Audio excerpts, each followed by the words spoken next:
Millions of people around the world today are gathering for climate strikes. They want their governments to take more action on climate protection ahead of a key UN summit that's coming up next week.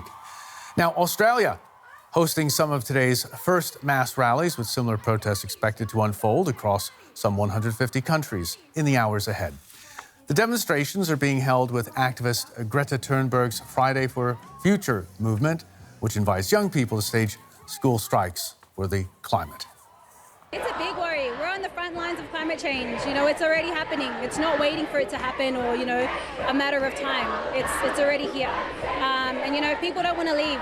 Our family, they don't want to move, and they shouldn't have to. Well, I say in school, I'm learning about the effects of climate change, and I'm learning that we need to do something, yet I'm seeing that the people in charge and the people who are running our country aren't doing anything. To me, this is confusing. So I'm here today to step up and say no more. Well, throughout the day, we'll be checking in with our correspondents reporting from the climate protests all around the world. Let's go first to the Philippines capital, to Manila, where DW's Ana Santos is standing by for us. Anna, good day to you. Can you tell us what's happening where you are? I'm here at the University of the Philippines, where students have gathered. They've skipped classes to join this protest for climate justice. They're joined by members of indigenous communities who have been displaced from their homes because of severe weather conditions and other environmental degradation.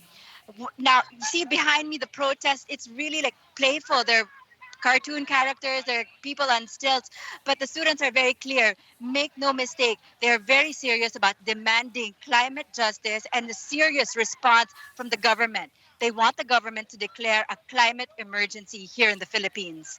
Okay, now the Philippines are, of course, at a special risk of a climate change and global warming with so many islands and archipelagos. What challenges is the Philippines facing? The Philippines is listed as the third most climate vulnerable country in the world. And the first to feel the effects of climate change are really the people at the peripherals of society. These are the ones who live in the coastal areas, our fishermen, the ones who are farming, and also those who live in urban poor or marginalized communities, the ones who are in very vulnerable housing. They feel the effects immediately. Now, these people are here at this protest, and they're joined by the students who are saying that they are also feeling the effects of climate change because they fear for their future. They are disappointed that the government is not sending a representative to the COP talks this December. The president said that the talks will call for a decline in carbon emissions, and that disproportionately affects countries like the Philippines who don't really contribute to carbon emissions. But the youth are saying that's precisely where our voices need to be heard. That's precisely where the Philippines, a very vulnerable country, needs to stay, that we want our homes to be protected. We want a future. Okay, Anna, thanks so very much for that. From Manila, Ana Santos for us at the protests in Manila.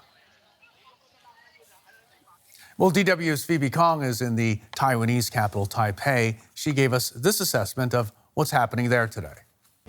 Well, I'm now in downtown Taipei, where there is a group of students from universities, high schools, and even primary schools. They are now holding a press conference right here, right behind me.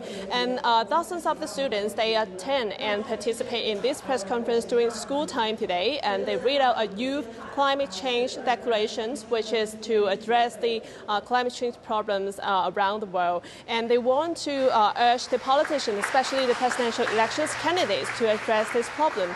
That is to put this issue and put it to the political agenda and platforms. That is to curb the greenhouse gases and also to control the temperature rise under the 2015 Paris Climate Agreement. So that is their goal.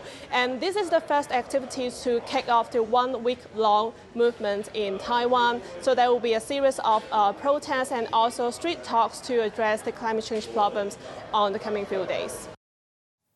Well, the initiator of the Fridays for Future strikes, Greta Thunberg, is to spearhead a rally later today in New York. Last month, she traveled to the U.S. to be on hand for next week's climate summit at the UN. It was her appeals that have mobilized so many young people. Why do we want climate justice? When do we want it? Now! Scientists, environmental organizations, and politicians have been trying for years to make the climate a matter of urgency, in vain. 16-year-old Greta Thunberg has done it. Thunberg braved the open sea on a 2-week voyage aboard a yacht from Europe to the US to bring her message to the American president, a self-proclaimed climate skeptic, in person. The media followed the trip closely.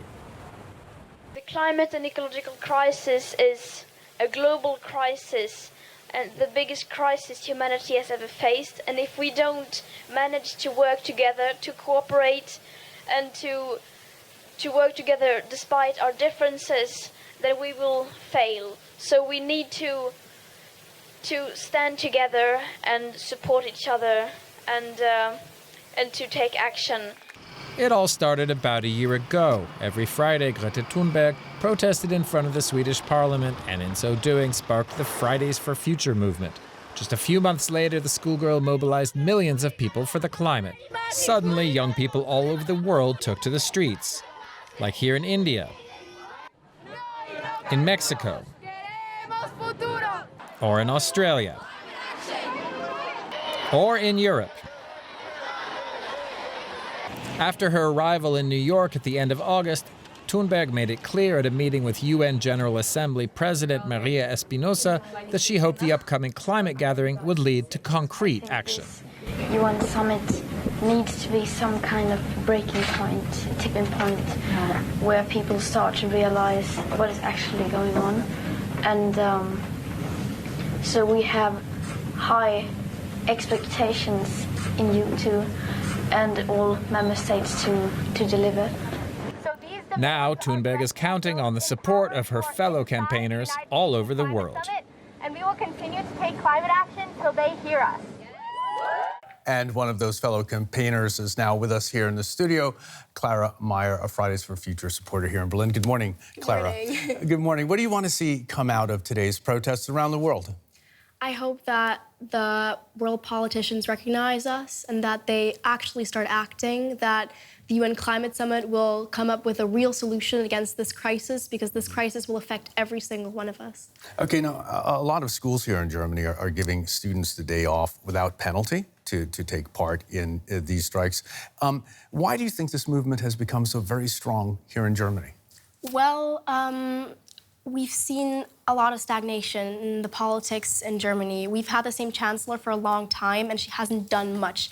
We are a country with a lot of resources. We are a very wealthy country. We have the opportunities to become a leader against the fight in the fight against climate change, but we are not. And that is a scandal. And I think that's why people are so frustrated, especially in Germany, that the government isn't doing anything, although they have the capacities to do so. Okay, you saw us talking to Taipei, Taiwan there, and you saw the young people there. They're not as engaged as we could see there, as we heard, as the young people here in Germany, especially if you look at the numbers out on the streets every Friday here in Germany. What would you say to young people in Taipei, Taiwan?